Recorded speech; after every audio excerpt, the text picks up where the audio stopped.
Let me just sit back and relax and see if we can do this. All right, we're rolling. Okay. Hi, Lisa. How are you today? Hi, Miss Peggy. How are you this afternoon? I am pretty good. I'm pretty good. Thank you for seeing me today. You're welcome. You're welcome. What brings you in today? I've been offered a promotion at school where I would go from the classroom to being in a facilitator position. Okay. It's very exciting to me Sure to be it chosen is. for something like that. Sure it is. Um, Were how you about you? chosen from a pool of people? Yes, ma'am. I interviewed for it, so I was chosen from 5 or 6 other candidates to Okay. take this position. Okay. So you did a lot of work Yes. to become, available to be able to even interview for this position.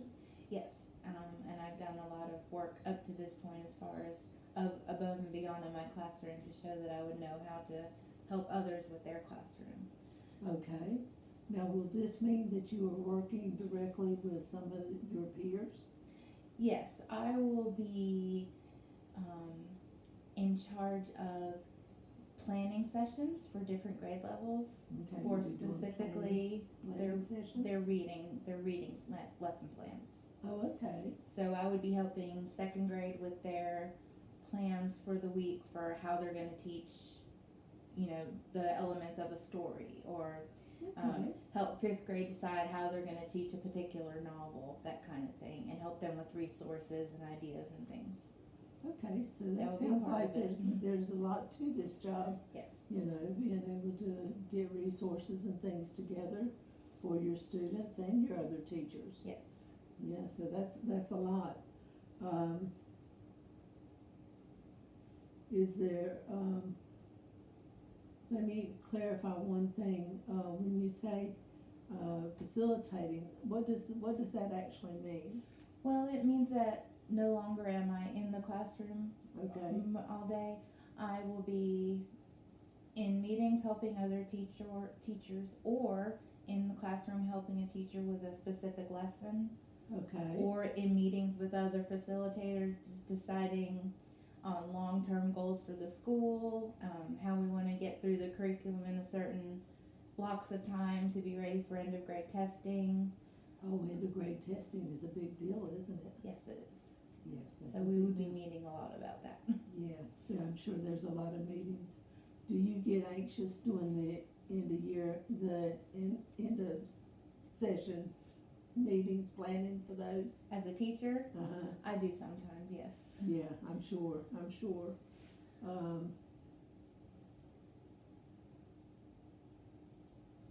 What are some of the,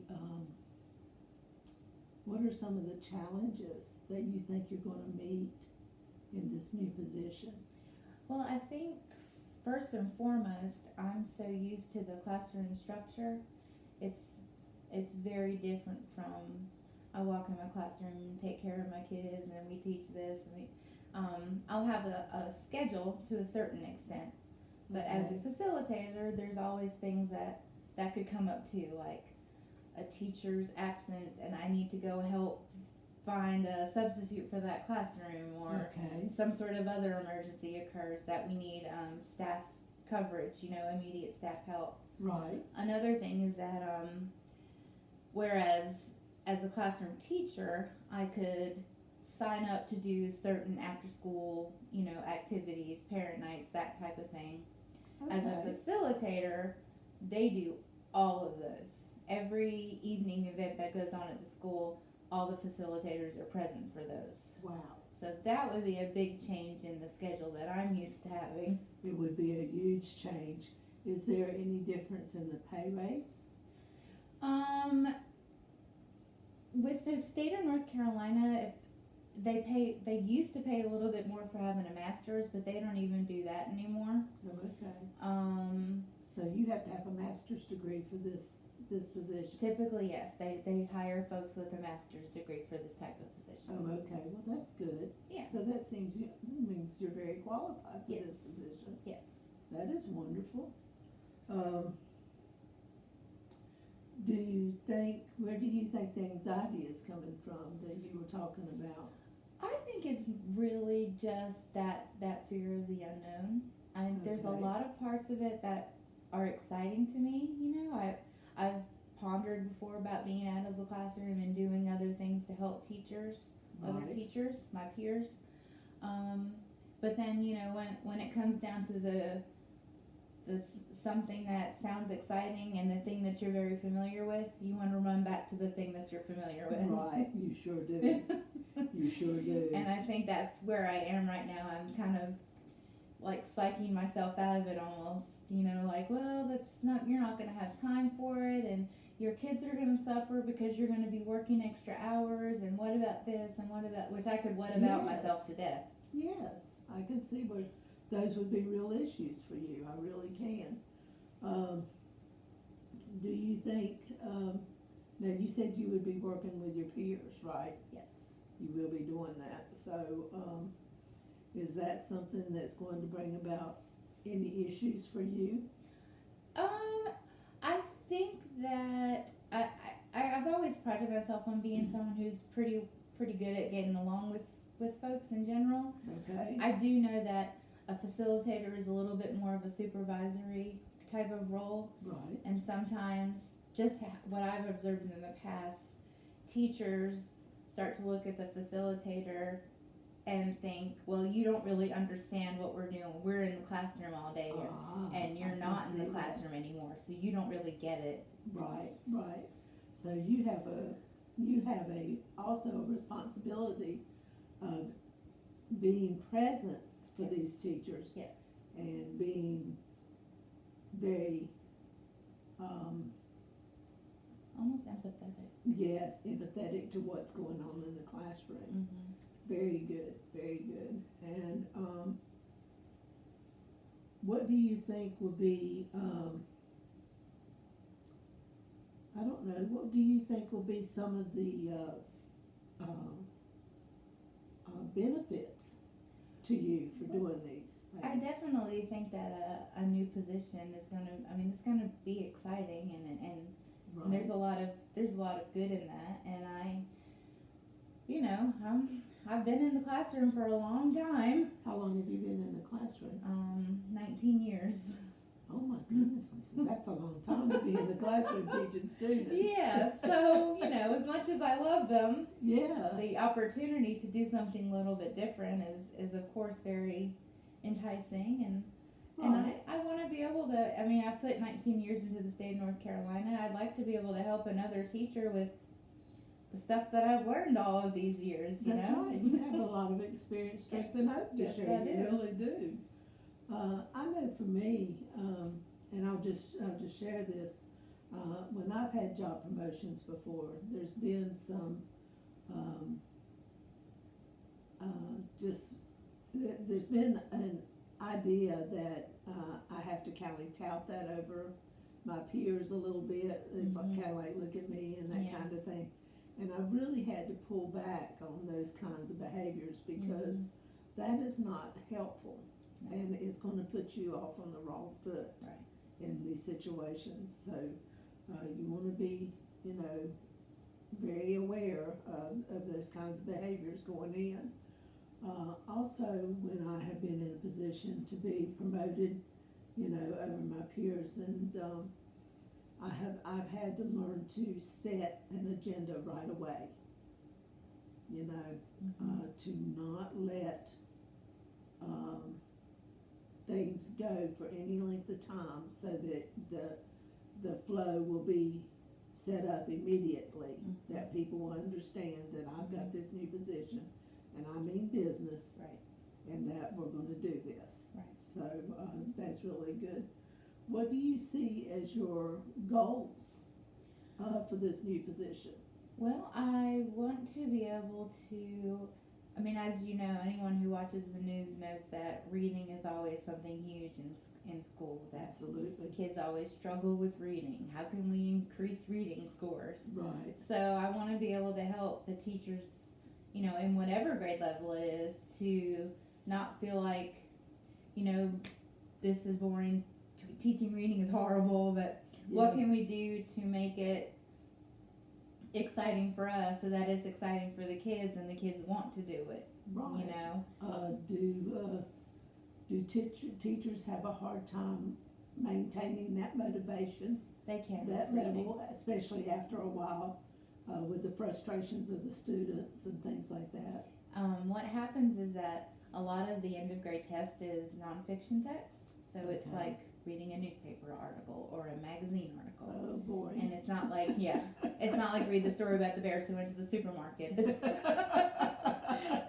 And that's where we lose kids, is they don't like to read that nonfiction stuff. So we have to dress it up, make it something they want to read about, sports or, people, music stars, people that they want to learn about, stuff they love reading about, the habitats of animals, and kind of make it, Oh, okay. dress it up into something that they like to do, but they're still practicing with that nonfiction information. Wow, I hadn't thought about that. That's really big, though. You got to really figure out a way to present that to students so that they are engaged in learning and reading. Yes, otherwise they just, Yeah. they're like, you lose them, don't you? yeah, I don't want to read another passage, You put lose that 'em. away. Did I hear you say that you enjoyed your job and you enjoyed teaching? I do. Yeah. Do you think that that's going to be an asset to you, being able to help other students and teachers going forward? I do. I've been in the system long enough I've been with people that are in a position over me that clearly have no interest in being in the teaching field anymore. And it's not very inspiring. And Okay. and that happens for a variety of reasons. I'm not faulting them for that, but it doesn't always spur you on. But when someone comes in who's in a supervisory position, you can say, okay, you know what? We can do this, and this can be exciting. You can kind of pass that energy on, to your other peer teachers. So you provide a lot of energy, positive energy, Mm-hmm. and I can see that about you. You're bubbly, and you got this big, wonderful smile, and just light in your eyes. So I know you present that very well, so that people kind of do get ignited when they're around you, and that they get excited about what they're doing. That's So my hope.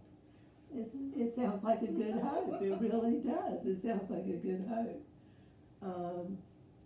What are some of the tools that you think you will be using, though, as far as day in, day out mechanics of the job? Will you be doing a lot of computer work? Will you be doing more computer work than what you were doing in the classroom? More computer work than I was doing in the classroom, as far as like crunching numbers. Okay, so you're doing kind of research in the background. Yes, and like if we give a big test if fourth grade gives a big test on fractions, Okay. and all of fourth grade, they all take the exact same test. I Oh, take they that do. information, and I would say, okay, 25% of our fourth graders are proficient with adding fractions together, but only 2% of them are proficient with subtracting fractions that have a mixed number. Okay. And I'm breaking it down into all different sorts of statistics, Quantitative. yes, to help with the Quantitative teachers. data. Yes. So that we can go back and say, okay, what did question number 2 say? Why did everyone do so badly on that question? Was it the Okay. wording? Was it the topic? What was it that made everyone bomb question number 2? Wow, that's a lot. So, I think that your relationships in this job are going to be key. I really do, Lisa. I think that you are going to be, benefited greatly by developing the relationships of the people, not only are that at your level Right. of work, but also maintaining the peer relationship with your teachers and Which is other really facilitators. Yes, it's going to be really important for you to do that. So that's going to be important. The only things that I can share with you as far as maybe some advice, be patient with yourself, have high expectations of the job, Yes. but try to have some reasonable expectations about yourself and what you're gonna be able to do to start with, Mhm. you know, because that's gonna be important. Don't go in there, you know, gung ho and thinking you're gonna change everything, because people resent that. Yes, they do. really do. I've So- been there. You've been there, so you know what that's like. So that's gonna be a really, you know, that's gonna be a key thing for you to work on. So, I know for me that it was a very positive experience overall, you know, getting a promotion. It was a very learning curve type thing. Mhm. There's a lot of pieces being thrown at you in a very short period of time. Mhm. So you've got to be capable of being off and, you know, up and running pretty quick. You know, you're gonna be hit with some unexpected things, you know, so you gotta be prepared to some degree to factor that in. Right. To know that that's gonna happen, so, you need to do that. What do you think are gonna be your first moves when you get in there the first day? I think right before teacher workdays start, I'll send out an email to each grade level and Okay. say, because we usually have a day or two designated for subject level planning. Okay, So I'll send each grade level a email and say, hey, I'd like to meet with you guys at this time. You know, I'm so excited about holding this position. It's an honor, and I really want to help us to do our very best work teaching reading this so year. you wanna build a team. Oh yes, You you wanna have do- to. Yeah, you wanna build a That team. is my goal. That's smart. That is smart. That is really smart, Lisa. I printed off a document that I need to share with you, and it's 4 things to do landing your first promotion. Okay. And what it says is proceed with caution in managerial positions. If you've been promoted to your first managerial position, which you will be, you need to resist the temptation to move fast and put your mark on everything you touched. You know, you need to slow your roll and get some things done. But you do need to be able to gain some quick momentum. You need to get some traction with your network, with the people that you're working with. Mhm. And write down your goals immediately. Once you get in there and kind of get an idea of what you're looking at, Mhm. write down your goals so you have something to aim for. Respect everyone, you know, and that is big.